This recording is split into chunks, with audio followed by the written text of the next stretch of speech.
I'm Sadhna Hall, and this is Setting and Achieving Goals. In this lesson, we will learn how to define long and short-term goals, develop goals for the individual and for the team, and follow basic steps to achieve long-term and short-term goals.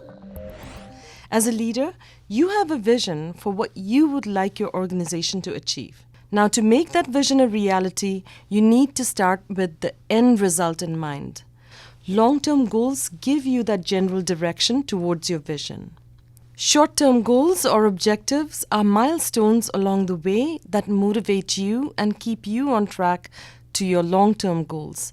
They help you to acquire knowledge, organize your time and resources so that you can reach your desired long-term goals effectively and efficiently.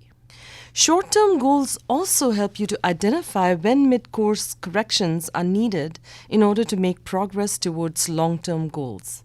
As a leader, when you define your organizational goals, you use the same process we just talked about for addressing the vision you seek to achieve. Only this time, consider how you will involve your team members.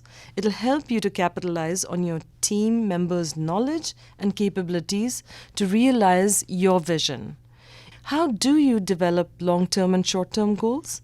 Well, long-term goals give you a direction.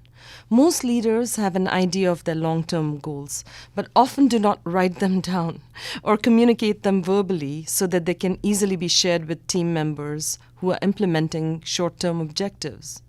This results in a lack of clarity in the direction everyone needs to go. As a leader, your first task then is to develop your long-term goals with your team members.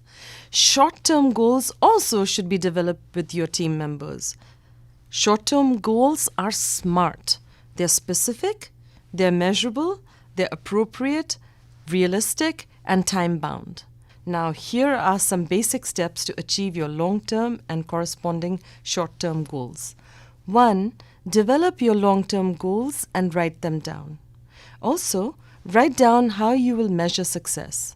When you're defining your goals, make sure they're realistic and be flexible. Number 2, define your short-term goals. For each short-term goal, you may consider developing a chart.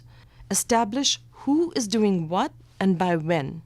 This process sets clear timelines, milestones, and establishes accountability. Identify how each short-term goal relates to and contributes to the long-term goal.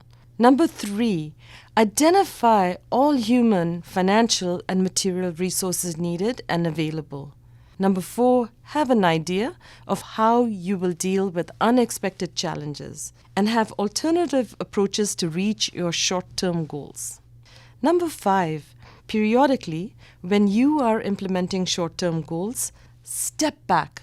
Assess your long-term goals with your team and determine whether you need to change course. Be flexible and adapt to changes. Number 6, at all times, it is important for you and your team to stay in your circle of influence, that is, things you have influence over.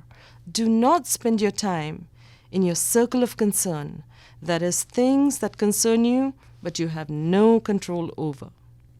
If you find you're facing a challenge and feel that it will introduce change, be clear and transparent about communicating the nature of that challenge to your team, and work with them to develop solutions to address the challenge.